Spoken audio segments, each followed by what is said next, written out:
I'm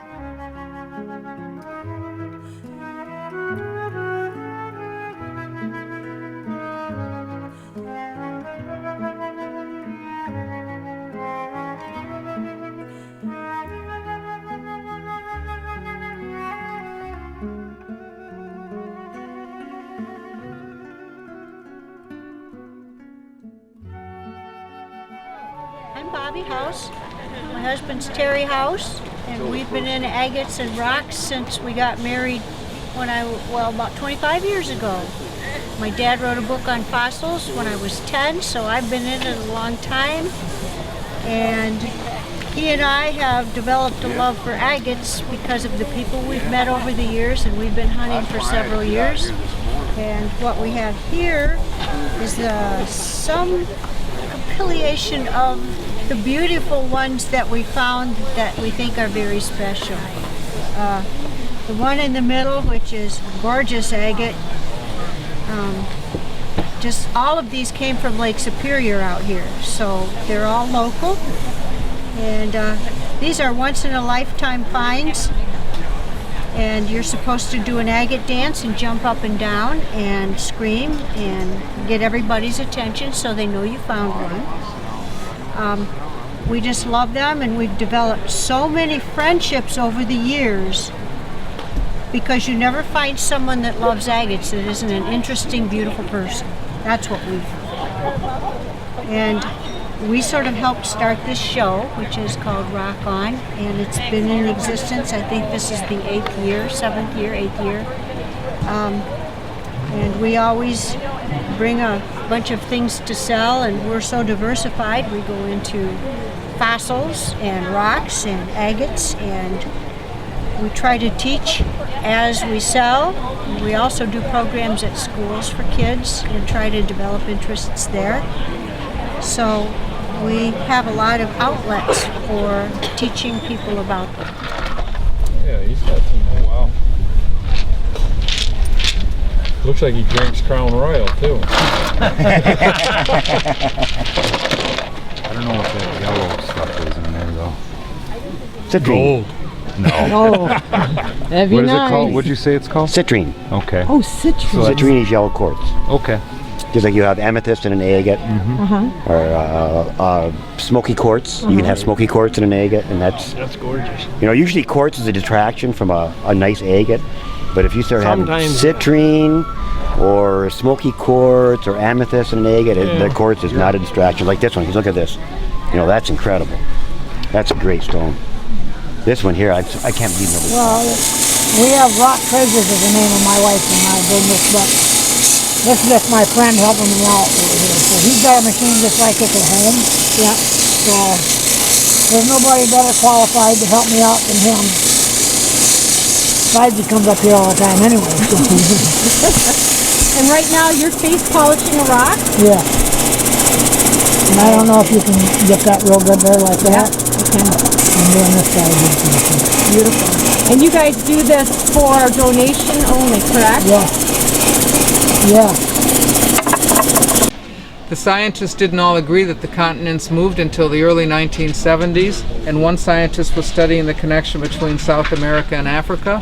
He realized that today the rivers of Brazil all flow from west to east, but he hypothesized that the last time the continents collided to become a supercontinent Pangea, that the collision between South America and Africa would have involved mountain building activity, and that would have therefore caused the rivers of Brazil to reverse direction because of that uplifting. And just last year, way up the Amazon, they got certain proof that the Amazon, being the largest river on Earth, has in fact changed direction. But he also hypothesized that the watershed that the Brazilian rivers must have drained when they were flowing from east to west had to include the diamond fields of Africa. So to look for proof, he went and dug in the river sands of the Jacaranona River on the east coast of Brazil, and he in fact did find diamonds. There's still active diamond mining going on in Brazil today. They know that those diamonds had to come from Africa, even though they reside in the Brazilian rivers now, because all diamonds form deep in the earth mantle and they get to the surface through hotspot connections called Kimberley pipes. There are no Kimberley pipes in South America, but there's more in Africa than anywhere in the planet. But then they also dug these rocks out of the river. These are Brazilian agates naturally polished. This big one's 34 pounds, too hard for me to lift up. But Brazilian agates naturally polished by the African diamond dust deposited in the sands of the Brazilian River, proving plate tectonics and that South America and Africa were once directly connected. There were many hundreds in this collection. They've been in a warehouse since 1975 until 4 years ago, and this friend of mine named Brian bought the whole collection over a 2-year period of time. Over the last 4 years, I've given Brian a hard time about not telling this story. I even gave him a copy of my sheet, and he looked at me and he said, "Karen, I just sell rocks. I don't tell stories. You want to tell the story, buy the rocks and resell them," which I've been doing for 4 years. And then when I saw him in July, I bought the last 15 that he has.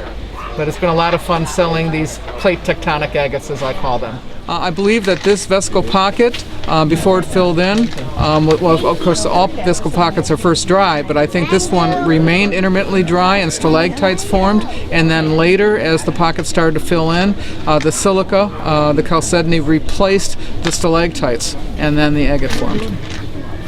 Just amazing. Beautiful. Beautiful.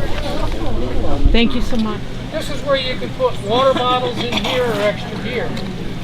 And there are 2 water bottle slots on this, and I do carry 2 water bottles when I hike. I don't care if I'm out for 2 hours. There are 2 water bottles that I carry at all times.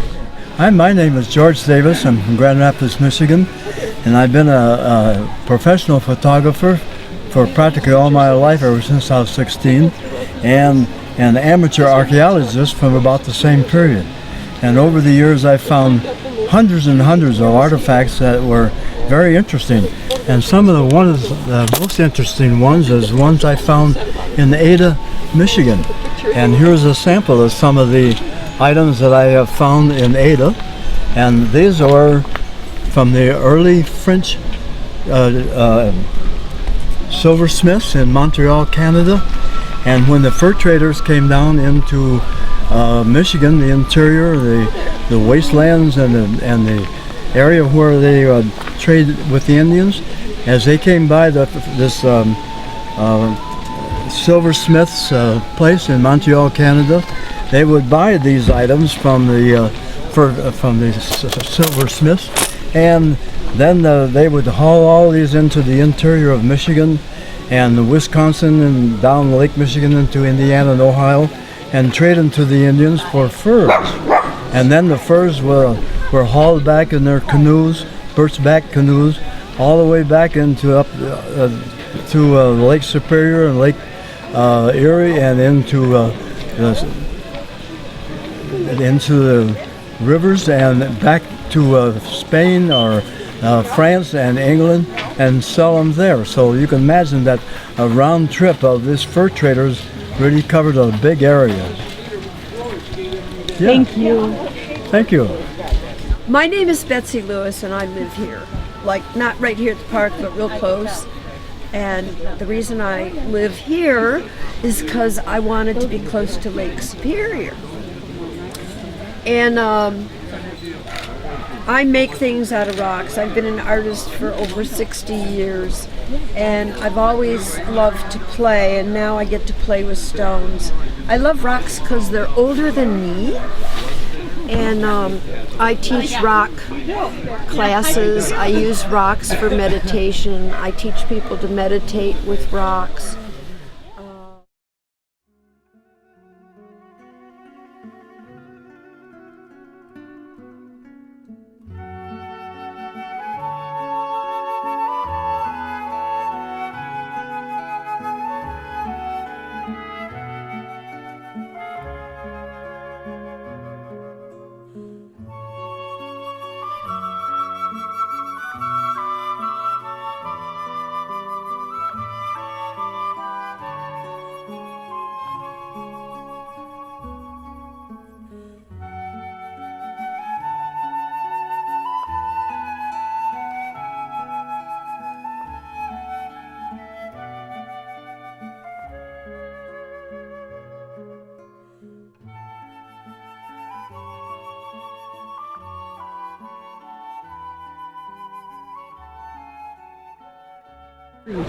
See you next year, Rock.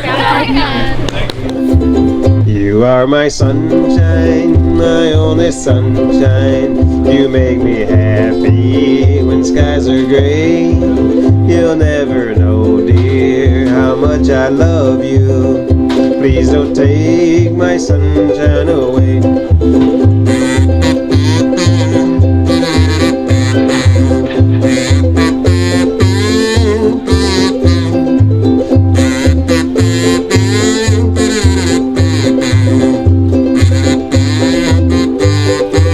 One more time. You are my sunshine, my only sunshine. You make me happy when skies are gray. You'll never know, dear, how much I love you. Please don't take my sunshine away. Please don't take my sunshine away.